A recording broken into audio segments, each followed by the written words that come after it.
Saúde Sustentável.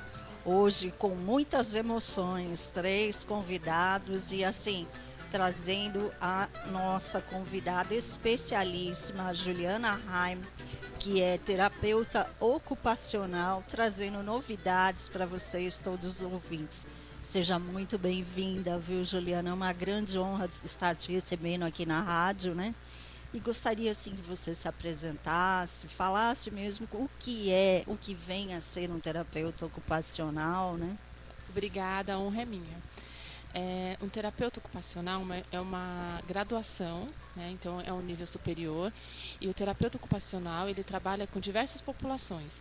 E o que a gente trabalha é com a praxia, com a funcionalidade da pessoa. Então, de acordo com a população que a gente trabalha, é sempre direcionado, né? E aí a gente trabalha com idosos, com população em situação de risco, com crianças com alterações no desenvolvimento, com pessoas que têm uso de substâncias, com todas as populações, com todas as pessoas que têm ou que tiveram em algum momento da sua vida um déficit ou uma dificuldade na sua trajetória. O terapeuta ocupacional vai trabalhar isso dentro de um processo terapêutico. Perfeito.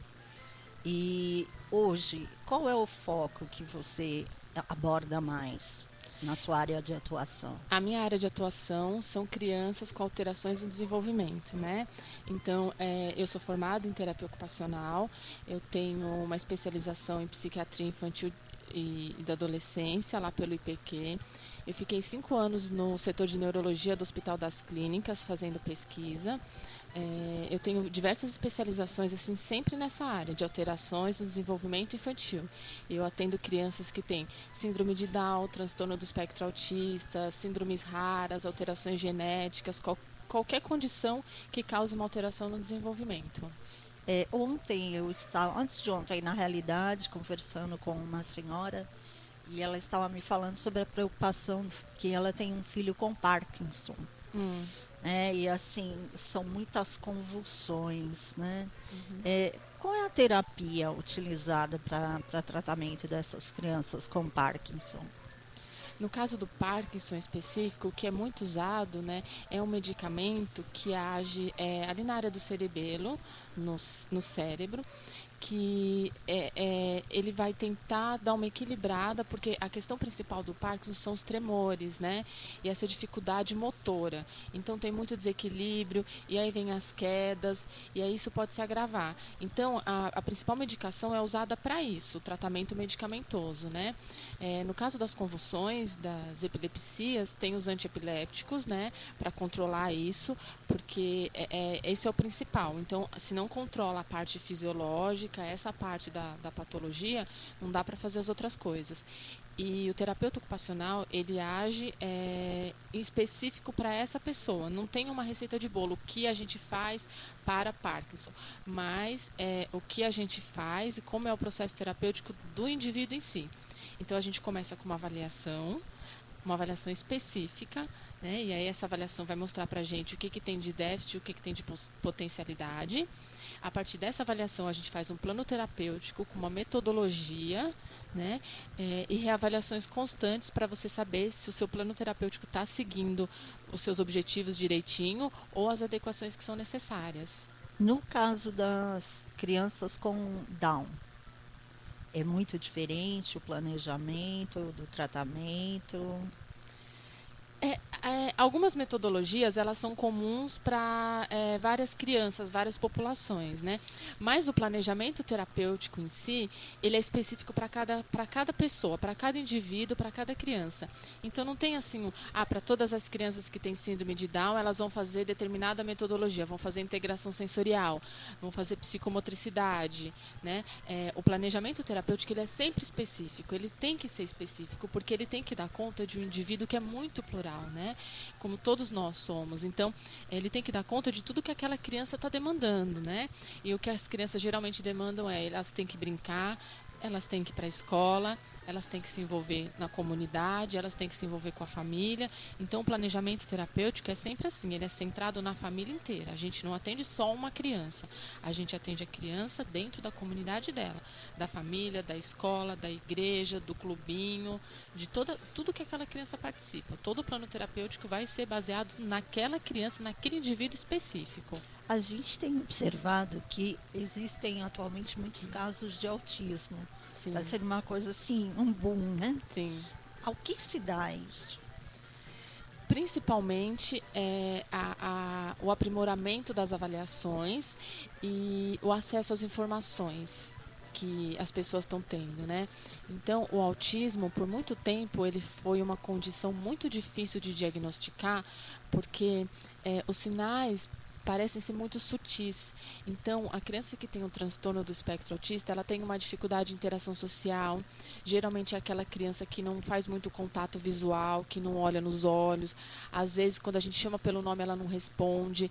E isso ficava muito mascarado, principalmente até os 3 anos, assim. E aí, depois desse tempo, de muitas visitas no pediatra, que aí essa criança era encaminhada para o neurologista ou para o psiquiatra infantil, e aí ia fazer uma avaliação mais específica e aí fazia o diagnóstico. Hoje em dia, a gente já tem protocolos de avaliação que conseguem diagnosticar um risco para um transtorno do espectro autista com 3 meses, com 4 meses de idade. E isso é fundamental, porque aí a gente está falando de intervenção precoce e de uma condição que você não precisa ter um diagnóstico específico. A criança não precisa ter um F84, que é o que a gente fala, que é um diagnóstico do transtorno do espectro autista. Se ela tem sinais de risco, essa criança já é indicação para fazer um acompanhamento terapêutico, porque a gente não vai esperar ter um diagnóstico, a gente não espera se consolidar. A gente tem idades de ouro, 3 e 7 anos. Então, teve muitos estudos nessa área, teve muitos esforços dos cientistas, de pesquisadores, para ter esses protocolos validados que façam essa avaliação muito precocemente. E aí, se você consegue fazer avaliação precoce, você consegue diagnosticar a maior parte da população que está nessa condição, e aí o atendimento, toda a intervenção vem muito mais cedo, e isso é fundamental, né? Então, esses protocolos que vieram para a gente, todas essas informações, todas essas pesquisas facilitaram muito o diagnóstico. Então aí você vê que tem muito mais diagnóstico, a prevalência não é que é maior, ela está sendo melhor diagnosticada. Perfeito, né? Perfeito. Existe algum fator que desencadeia o autismo ou ele já é genético? Qual seria a origem do autismo? A causa do autismo? Isso. Tem muitas pesquisas nessa área, sim. E tem uma carga genética, tem um fator genético. Ele é muito ambiental também, né? Tem algumas questões ambientais não que o ambiente vai causar o transtorno do espectro autista, mas uma criança que já traz essa condição inata, o ambiente pode ser um facilitador para isso se desenvolver ou não, né? Então, todas as linhas que a gente segue sempre colocam o ambiente como a variável de suma importância nessas questões do transtorno do espectro autista e todas as outras, né? Uhum. A criança pode ter uma comorbidade, ela pode ter uma paralisia cerebral e o transtorno do espectro autista junto. São muitas causas, assim. O autismo é uma condição muito difícil, muito peculiar, porque são várias causas e para cada criança, você vê que elas têm um perfil diferente. É muito, muito difícil você pegar 2 crianças que têm, ou 3, ou 4, ou 1000 que têm o mesmo diagnóstico e ver que elas são parecidas. Elas são parecidas em alguns aspectos, mas elas são muito diferentes em vários aspectos, né? Elas são muito inteligentes, né? São. Todas as crianças são muito inteligentes, apesar de todas essas condições, de todas essas adversidades que elas passam, elas nascem muito inteligentes, né? E aí cabe a gente, né? Não só terapeutas, mas a gente como sociedade, em observar isso, em proporcionar um ambiente que seja estimulante, que seja facilitador para essa criança se desenvolver plenamente, né? Porque o ambiente é fundamental nisso, né? E em cada sessão você observa diferenças nos seus pacientes ou isso é sentido com o passar de muito mais sessões ou de uma para outra já dá para sentir diferença no tratamento? Aí depende. Depende muito da criança, depende do vínculo que a gente faz, porque as primeiras sessões, né, eu costumo fazer uma observação direta do comportamento, que é uma metodologia da abordagem comportamental.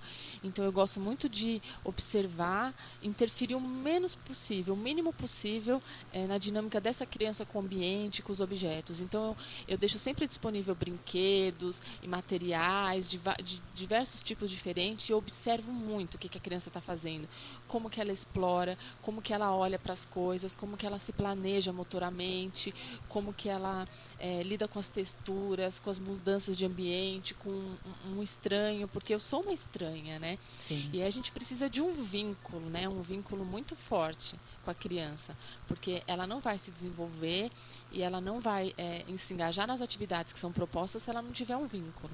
E eu sempre observo muito. E aí depois que a gente faz um vínculo com a criança e que ela confia na gente, a gente observa mudanças assim que às vezes de um dia para o outro, às vezes de uma semana para outra, assim, a criança desenvolve habilidades ou vai aperfeiçoando habilidades assim de um jeito incrível, porque elas têm um cérebro muito plástico, né, que se adapta muito rápido, que busca os estímulos, tudo isso. Então, a gente observa mudanças assim diariamente, às vezes semanalmente, sempre, elas estão sempre mudando. Em relação aos adultos, perdas cognitivas, como é isso? O que é uma perda cognitiva? Aí nos adultos é um pouquinho diferente, né? Nos adultos eles podem ter perdas cognitivas por diversos motivos, né?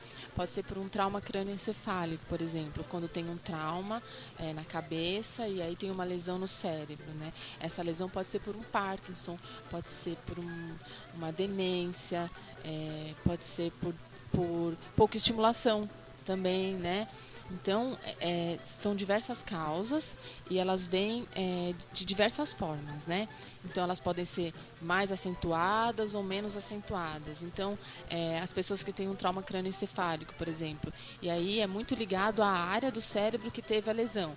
Elas podem ter perda de memória, elas podem ter dificuldade de atenção, elas podem ter um quadro que a gente chama de dispraxia, que é a dificuldade em você planejar o que você vai fazer com as ferramentas, com os instrumentos que você tem, né? Então você planejar, usar tudo aquilo que você tem e executar uma ação, como fazer um chá, por exemplo, né? Isso é uma alteração cognitiva.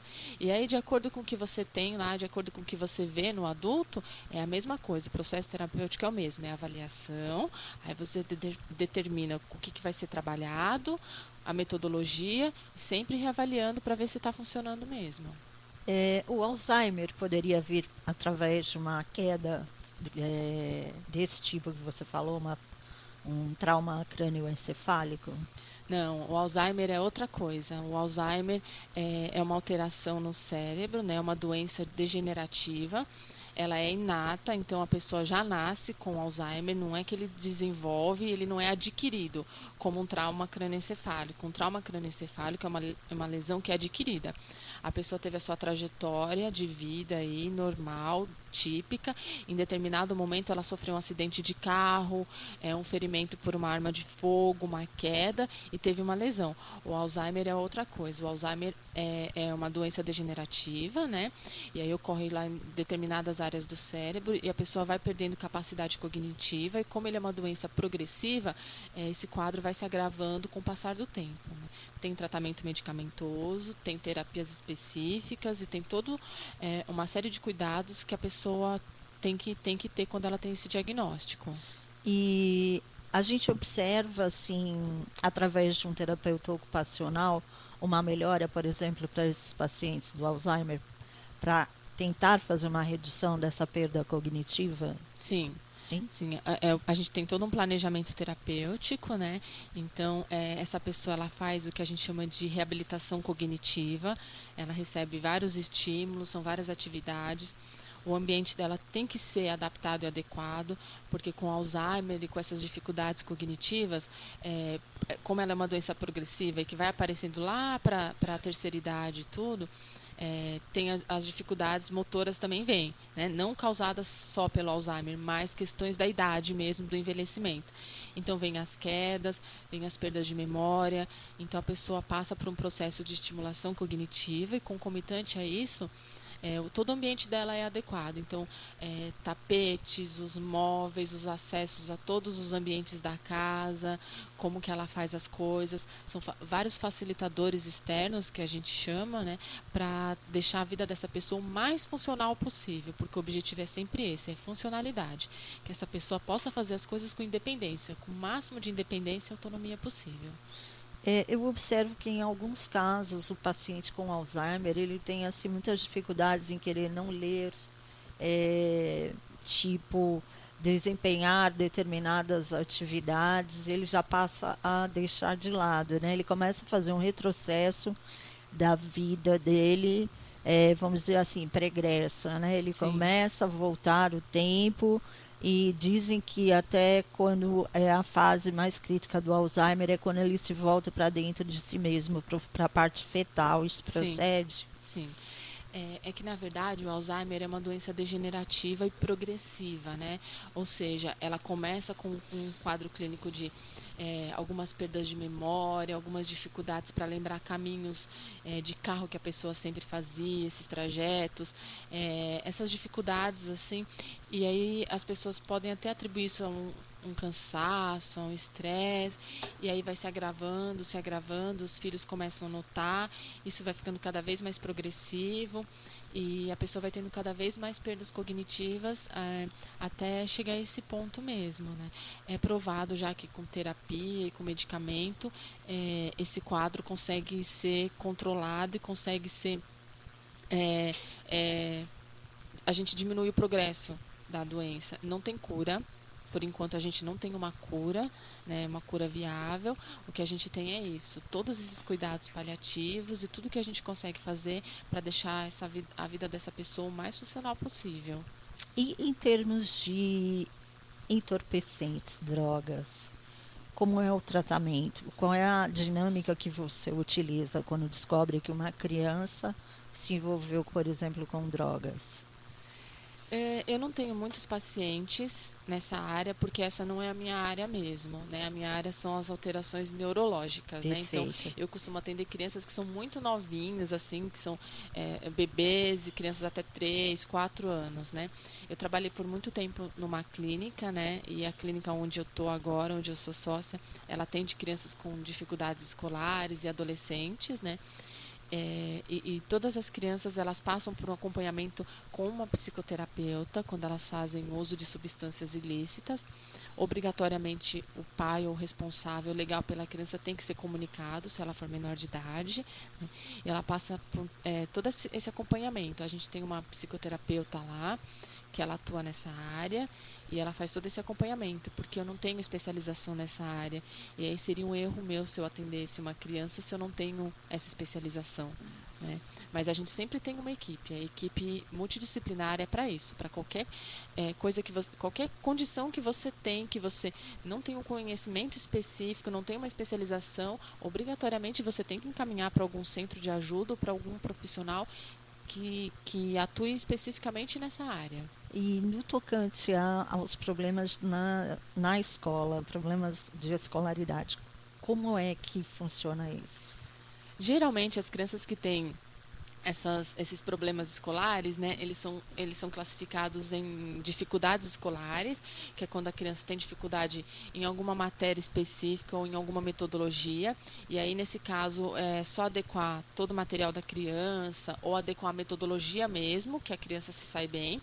E tem os transtornos escolares, né, que esse daí são aqueles conhecidos, dislexia, o transtorno de déficit de atenção, descalculia. E aí a criança passa pelo mesmo processo, né? Eu trabalho com uma psicopedagoga, que ela é psicomotricista também, a Vitória, né? Então nós somos uma equipe e aí a gente faz atendimento conjunto. Então é a mesma coisa, a criança passa por todo o processo de planejamento terapêutico. Ela começa fazendo uma avaliação e aí ela faz uma avaliação multidisciplinar, né? De fono, de TO, de psicologia e de psicomotricidade.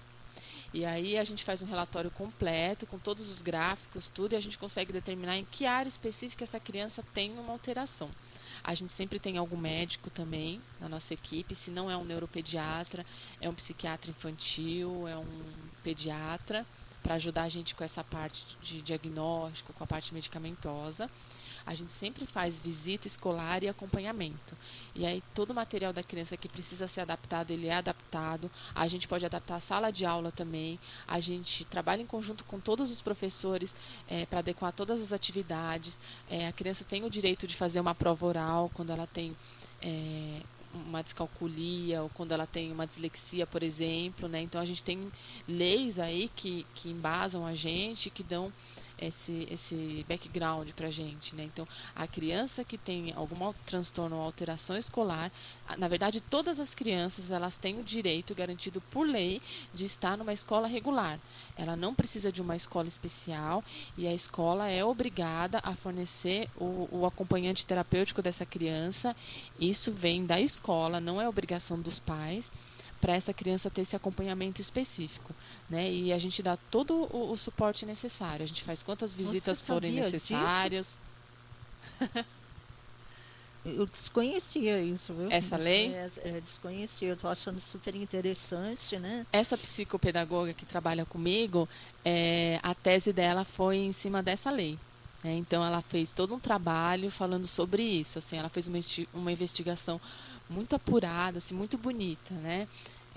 De que como que era a situação no Brasil e como que está hoje em dia. E por incrível que pareça, a gente tem escolas, assim, muitas escolas que eu já visitei, que nós já fomos, escolas grandes, com nome conhecido, que todo mundo sabe, que não sabia disso e que não estava... Não tem nenhum projeto de inclusão. Não tem um projeto, não estavam preparadas, assim. Eu já ouvi de muito coordenador pedagógico falando para mim, eu acho que a nossa escola não é adequada para essa criança.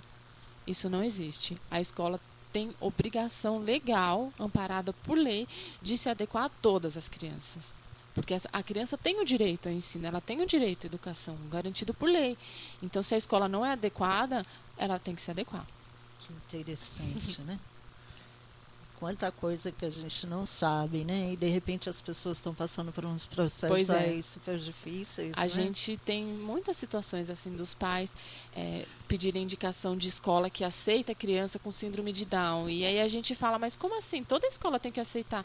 É que eu já procurei 3 no meu bairro e eles falaram que eles não aceitam esse tipo de criança. A gente já teve muita situação desse jeito. Eu já tive, eu já passei por uma situação dessas, que eu fui visitar uma escola com a mãe de um paciente meu, e a mãe estava preparada para matricular a criança lá, e tinha uma vaga, e eu fui visitar a escola junto com ela, e eu falei para a coordenadora numa reunião, essa criança, ela faz acompanhamento terapêutico, ela tem toda uma equipe, vocês não se preocupem porque ela vai ter todo o suporte, tudo que vocês precisarem, a gente vai estar preparado para fornecer. E estava tudo certo, a mãe ia levar a documentação à tarde, nós visitamos a escola de manhã. Quando a mãe chegou lá à tarde, a coordenadora falou para ela, a gente não tem mais a vaga que foi preenchida. Então, claramente, essa criança foi recusada porque ela tinha essa condição. Isso ficou muito claro para a gente. É uma coisa que é muito triste, porque essa é uma oportunidade de todo mundo aprender. Exatamente. Então, é um professor que não tem especialização nessa área, mas ele vai ter todo um suporte de toda uma equipe. Né? Ele pode, de repente, se interessar por isso e fazer uma especialização nessa área. Né? E se você consegue ensinar uma criança, você tem que ensinar todas. O professor tem que se adequar a criança, né? A todas as crianças, como a Montessori diz, né? Sim. A gente tem que ensinar todas. Se a criança não sabe de um jeito, ela tem que saber de outro. Então a gente tem que dar um jeito dela aprender. O que a gente observa é que algumas escolas, por medo do preconceito do que os outros pais vão achar, deles estarem achando que estão absorvendo uma pessoa excepcional, já deixam de lado, né? E isso é o que não pode acontecer, né? Crítico, bastante crítico. O que é muito triste também, porque vários pais relatam isso para mim também, que eles estavam em reunião e com os outros pais e os outros pais falam, mas por que ele estuda aqui? Como eu vou explicar para o meu filho que tem uma criança diferente estudando aqui?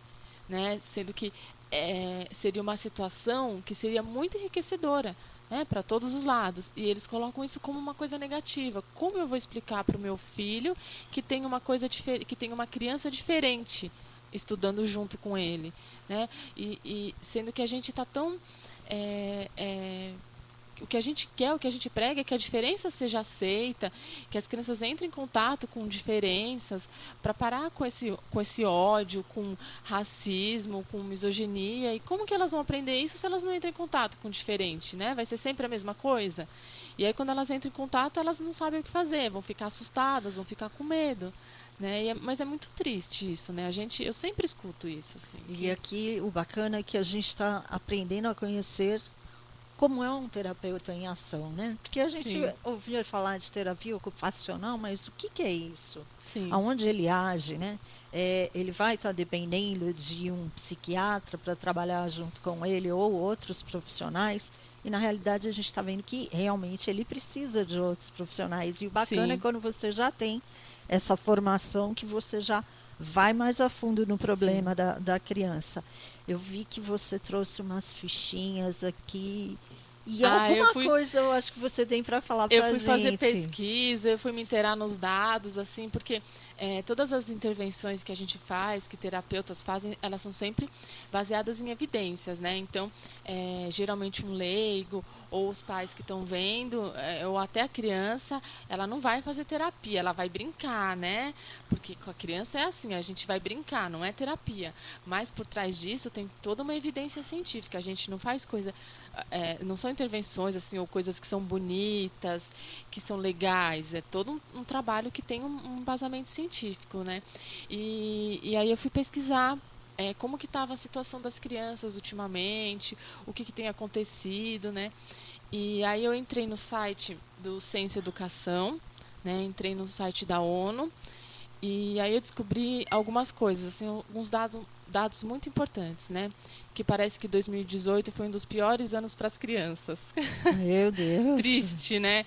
E aí é uma coisa que choca a gente, porque assim, muitas crianças em situações de guerra, né? Situações de conflito, como os países da África, por exemplo, né? E aí o Ciência e Educação fala que em 2015 a gente tinha cerca de 3 a 7 milhões de crianças sem acesso à escola. Meu Né? Deus. Crianças em situação de trabalho, por exemplo, né? De 518 mil professores, 200 mil dão aulas em áreas que são diferentes da sua formação. Então, além das crianças estarem fora da escola, as que estão dentro da escola estão recebendo uma atenção e uma educação que não é especializada, que não é muito voltada, porque a gente cria condições ruins para os professores. Exatamente. Isso é uma coisa muito importante, porque a educação, a escola é a base de tudo. A criança passa a maior parte do tempo dela dentro da escola, né? Então a gente tem que fornecer para ela uma educação que seja de qualidade, né? E esse ambiente é muito fundamental, né? Vygotsky, por exemplo, ele fala que o ambiente é fundamental. E a gente vê as pesquisas assim da ONU e tudo que a gente tem de recomendação pela OMS, de que a carga genética, né, ela tem um poder de cerca de 20% no desenvolvimento cognitivo da criança. Agora, o ambiente faz todo o resto, ou seja, 80% do que essa criança vai se desenvolver vem do ambiente. Né? E que ambiente é Exatamente. esse que a gente está proporcionando? Né? Crianças em situação de guerra, crianças que não estão na escola, trabalho infantil e as questões de abuso sexual, de tudo isso. Assim. Então, Até mesmo o bullying, né? sim, o bullying, que é uma questão assim que de repente teve um boom e todo mundo falava disso e a gente via vários esforços nessa área e aí depois parece que as pessoas foram esquecendo, foram deixando para lá e é uma coisa que é muito importante porque imagina você transformar o ambiente da escola, que é um ambiente que deveria ser estimulador, num ambiente extremamente aversivo para essa criança, né? Então é uma coisa que a gente tem que continuar prestando atenção. A gente tem que prestar atenção nas nossas crianças, né? O que a gente está proporcionando para elas, não só como terapeuta, mas como comunidade, né? E aí, há um tempo atrás, eu entrei em contato com uma filosofia diferente, assim, que chama Ubuntu, né? E aí essa filosofia ela fala assim: o meu progresso pessoal ele está a serviço do progresso da minha comunidade, né? Ou seja, eu tenho um crescimento pessoal, né? Eu vou me formar, eu vou me especializar, eu vou aprender línguas, eu vou arranjar um emprego, eu vou crescer, eu vou ter um progresso. Mas qual é o meu objetivo tendo esse progresso? Porque eu não moro sozinha no planeta, né? Em geral. Então, esse progresso, ele está a serviço da minha comunidade. O que eu faço pela minha comunidade? Não só pela comunidade na qual eu trabalho, né? Não só as crianças que eu atendo e as famílias dela, né? Mas a praça que tem perto da minha casa. Porque reclamar é fácil, né? Porque é tudo culpa do governo e eu lavo as minhas mãos, Exatamente. né? Mas o que eu faço, né?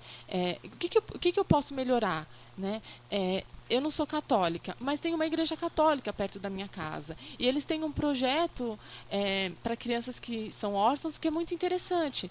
Eu não posso trabalhar nesse projeto ou, de repente, fornecer alguma coisa de benefício para isso? Eu não posso dar uma ajuda? Pensar só no seu Exatamente. umbigo em prol da comunidade. Né? Porque se a gente não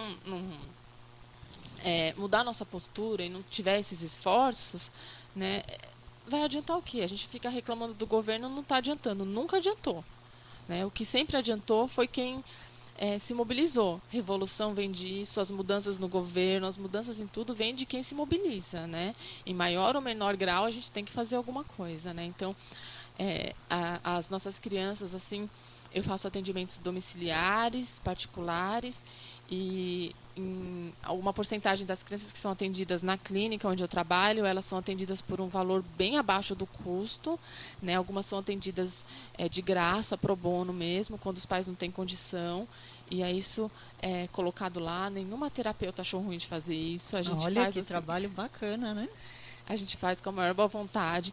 É exatamente o mesmo atendimento, né? A mesma metodologia, os mesmos materiais que todas as outras crianças que são atendidas lá usam. Então, não é porque essa criança não tem condição de pagar ou essa família está em uma situação de risco que ela vai receber menos.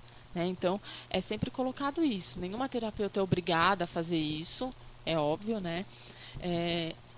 Mas todas as terapeutas que aceitam isso é exatamente o mesmo atendimento. Não é menos porque não está pagando, né? Nossa, é um assunto bem interessante, né? E bem vasto, né? Sim. Eu creio que esse tema dê, assim, pauta para muitas edições aqui na Sim. rádio, né? E eu queria saber, assim, de você o seu contato, né? O nome da sua clínica para que as pessoas possam te procurar, caso tenham maiores dúvidas, né? Porque, de repente, a gente tocou em alguns assuntos, mas elas têm outros lá internamente Sim. que gostariam de se aprofundar, né? E aí, qual seria o seu contato, Juliana? A clínica fica lá no Ipiranga, é Uhum. pertinho do Museu do Ipiranga, né? É na rua Paulo Bregaro, 666, né? Ela chama COR, Clínica de Orientação e Reabilitação. Né? O meu e-mail é Juliana Rain, Juliana, tudo minúsculo, né? Juliana Rain se escreve RHEIN, @gmail.com. Vocês podem mandar e-mail, pode entrar em contato com a clínica e todas as terapeutas lá estão preparadas para dar total suporte. E aí, olha, eu queria te agradecer muito. E a gente também tem que enviar um abraço especial para o Márcio do Paulo VI, né? O Márcio é um fofo. Nossa, eu conheci ele quando eu estava fazendo pesquisa lá no HC. Ele entrou como meu estagiário e a gente nunca mais se desgrudou. A gente pode ficar muito tempo sem se falar. Quando a gente se fala é como se tivesse passado 10 minutos. Eu toquei no assunto do bullying porque Sim. recentemente eu e o Márcio fomos visitar um colégio, né? Uhum. E, de repente, quando a gente estava falando sobre bullying, uma das adolescentes falou assim, eu gostaria de falar sobre esse problema porque eu estou vivenciando isso. E aí ela pegou e falou assim, eu gostaria muito que a própria diretora ou algum orientador educacional aqui me posicionasse sobre isso. Eu queria falar sobre essas questões, mas o acesso é fechado, restrito. Sim. E assim, você vê a angústia desses adolescentes Exatamente. de quererem falar e não encontrarem espaço. Exatamente. Então, assim, de repente agora a gente tem até o seu contato, seu e-mail, e pode ser um facilitador para essas pessoas, né? Eu te agradeço imensamente. Eu que agradeço. Mesmo, né? E espero que você possa voltar num espaço breve, sempre muito que em breve. Vocês precisarem. Né? Porque a conversa está muito gostosa. Pano pra manga. Tem o André Luiz, ele tem perguntas. Sim. Mas não fez nenhuma. Não, mas então, vamos André, aproveita. É André Luiz. É aquele André? Não. Não, né? Não. Conhece? Putz, Lembrou, André? Então aproveita. Aproveita que enquanto a Juliana já fala ao vivo. Eu ia deixar anotado para passar um zap para ela, uma pergunta. Pode fazer. Depois do almoço a gente cochila, é normal, tal. Não dá aquela... Opa, uma pergunta.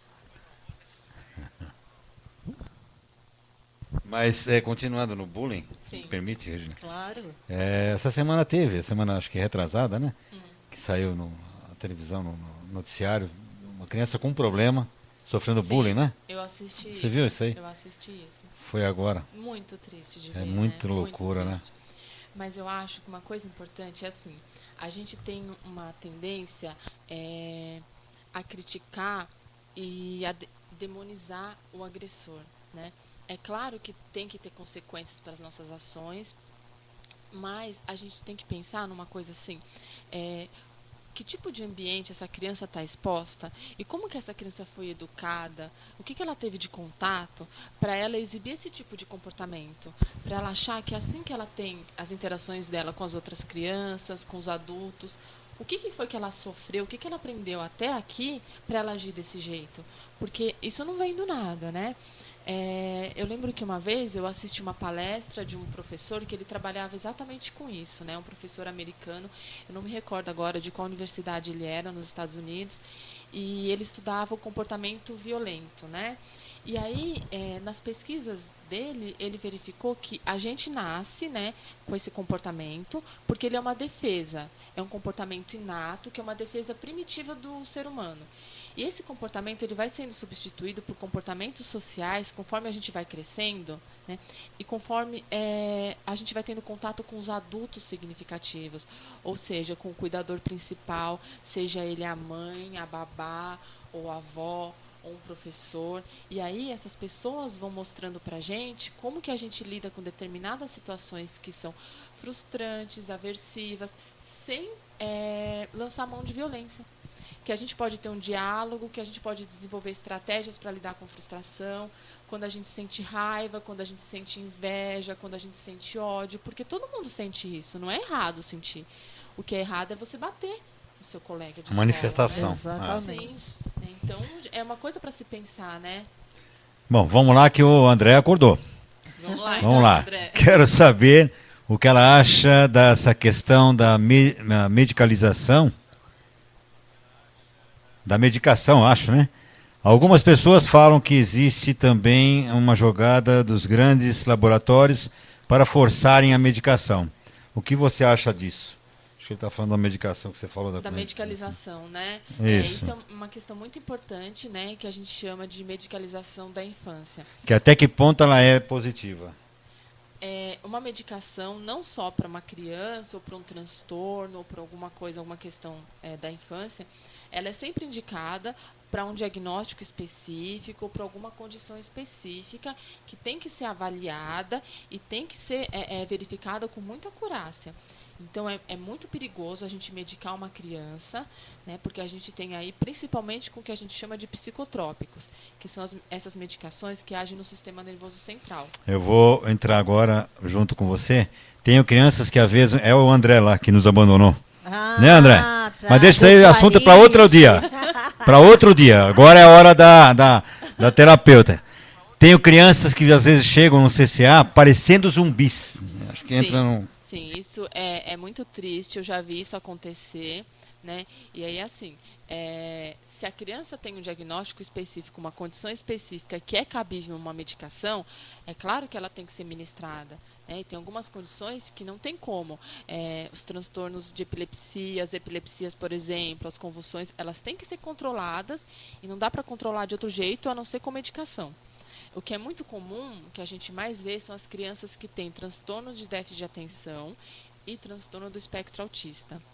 E aí, são condições que são muito dificultosas para os pais, para a escola.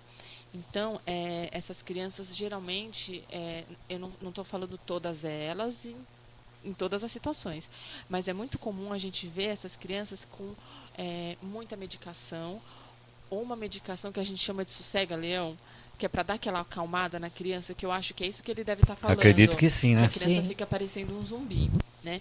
é muito importante deixar bem claro que não existe medicação para transtorno do espectro autista. A Anvisa proíbe que se tenha escrito na bula que essa medicação é indicada para transtorno do espectro autista, porque isso não existe. As medicações que essas crianças tomam, elas são para o quadro clínico. Uma criança com transtorno do espectro autista que é muito ansiosa, ou que é muito agitada, ou que tem dificuldades para dormir, ela toma medicações para essas questões específicas, não porque ela tem transtorno do espectro autista, né? E é muito complicado a gente medicar uma criança porque é um cérebro que não está pronto ainda. Ele está num boom de desenvolvimento. Então, determinada medicação em determinada dosagem que funciona com uma criança não vai funcionar com outra. Uma interação medicamentosa, por exemplo, que às vezes as crianças tomam vários medicamentos diferentes, né? Algumas interações funcionam para determinada criança, para outras não. Tem crianças que tomam medicamentos para ansiedade que funcionam ao contrário, que deixa a criança mais agitada ainda. Sim. Porque é muito difícil, sim, é muito difícil você medicar uma criança que tem um cérebro que está em desenvolvimento, que não aprendeu tudo ainda, que está num boom de neurogênese, que a gente fala, que são neurônios que estão nascendo, formando rede, e a medicação age bem aí. Ela age na interação dos neurônios, ela modifica isso. Né? Então, é muito difícil. A gente tem que tomar muito cuidado com isso. Né? Não é para parar de dar medicação para as crianças, porque isso é inviável, totalmente inviável. Então, as crianças têm algumas que precisam, sim, de medicação, porque senão elas vão tornar o trabalho dos professores e a intervenção terapêutica impossível de acontecer. Então, elas têm, sim, que ser medicadas, mas isso tem que ser feito com muito cuidado. Com um psiquiatra infantil, com um neurologista infantil, né, com um médico que tenha especialização nessa área, com um médico que tenha muita experiência e que saiba o que está fazendo. E essa criança tem que ser muito bem assistida.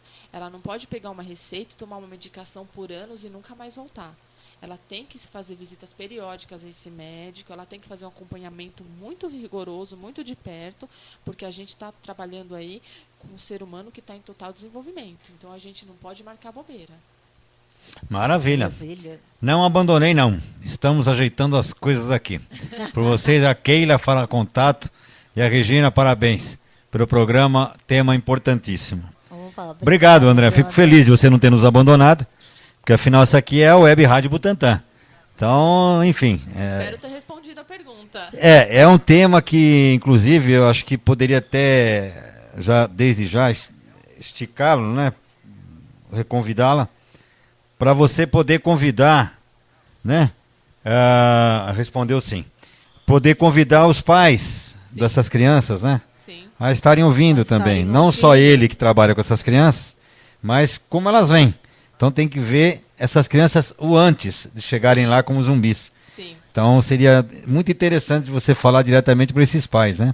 Sim. Então vamos combinar, André, para ela voltar e quem sabe até mesmo você... Olha lá, precisamos falar isso com as famílias, exatamente, é o mínimo. As famílias precisam ser muito bem orientadas, né? Ele não tem culpa, ele recebe, inclusive elas assim já. Sim. Já estão medicadas, já estão zumbi, já foi lá em casa que houve o dano, né? Exatamente. Que começou a ver ou não, enfim. E seria interessante também, porque ele mexe com a vulnerabilidade de muitas crianças ali, as situações de vulnerabilidade. Não só da criança, da família da toda, família da toda. Comunidade toda, Sim. né? Porque uma criança que tem um diagnóstico, né, o quanto isso representa para a mãe, né, para os pais, para a família ou para os professores, quando uma criança vem com transtorno do espectro autista, com transtorno de déficit de atenção, com uma paralisia cerebral, por exemplo, né? E aí os pais vão buscar orientações e às vezes é como qualquer área, todas as áreas, né? O cabeleireiro, o médico, todas têm bons profissionais e maus profissionais, né? Porque... Então às vezes eles são mal orientados e os pais, eles têm essa angústia, eles carregam essa angústia. O que eu faço pelo meu filho? E é claro que eles vão medicar, eles foram orientados a medicar a criança. Eles estão tentando, eles não agem de má fé, eles estão tentando fazer o melhor que eles podem pelo filho deles, né? Como que uma mãe lida com 2, 3 filhos, sendo que um sobe pelas paredes, quebra tudo, joga comida? É complicado. Né? Então eles têm que ser bem orientados, eles precisam ter um respaldo. Não adianta a gente falar para o pai ou para a mãe, o que você está fazendo é muito perigoso, não é para você medicar a sua criança. E o que ela faz? Como que ela leva na escola? Como que ela dá comida para todo mundo? Como que ela dá conta de trabalhar e de fazer as coisas em casa? Né? Então, ela precisa de um respaldo terapêutico. Se essa criança não faz terapia, como que você tira a medicação dela? Né? Como que ela desenvolve? E mesmo porque algumas até se tornam mais violentas, se não recebem uma medicação específica. Sim. Né? Então, esse é um tema que a gente tem que tomar muito cuidado. Precisa de muita orientação profissional, de uma equipe multi muito boa, para determinar direitinho o que está acontecendo com essa criança, que medicação que ela precisa, que terapia que ela precisa fazer, porque senão não funciona. Não, com certeza. A gente vai entrar em contato com você, André. Com certeza. Você mais do que ninguém, né? É o maior interessado para avisar os pais. Então, Juliana, eu gostaria que você desse as suas considerações finais, mas reforçando o seu contato. Tá, então vamos lá. Eu acho que a parte mais importante é a gente prestar atenção nas nossas crianças, sabe? Prestar atenção no que a gente está oferecendo para as nossas crianças, como que a gente está tratando elas, o tanto de atenção e qual a qualidade dessa atenção que a gente está dando para as crianças. Né? O que eu queria deixar muito bem frisado, muito bem pautado, é que eu sou muito contra celular. Celular, tablet, televisão, todas as telas. E isso tem várias pesquisas mostrando que as crianças até 3 anos de idade, que ficam mais de 1 hora nas telinhas, elas têm atraso no desenvolvimento. O que a gente precisa para essa criança é que ela seja inserida na comunidade. A gente precisa de crianças que façam trabalho voluntário, de crianças que tenham amigos, de crianças que pisem na terra, que subam nas coisas. Né? Eu acho que isso é a parte mais importante, que é isso que para todo mundo trabalha para isso, para que essa criança se desenvolva plenamente. Porque senão a gente não melhora a sociedade, se não melhora a criança, se não dá todo esse embasamento para a criança se desenvolver, a gente não melhora em nada. Tá? A clínica lá no Ipiranga é o COR, Centro de Orientação e Reabilitação, na rua Paulo Bregaro, 666. O meu e-mail é Juliana Rhein, Juliana, RHEIN, @gmail.com, tudo minúsculo. Vocês podem me mandar um e-mail, vocês podem aparecer lá na clínica para tomar um café e comer bolo com a gente.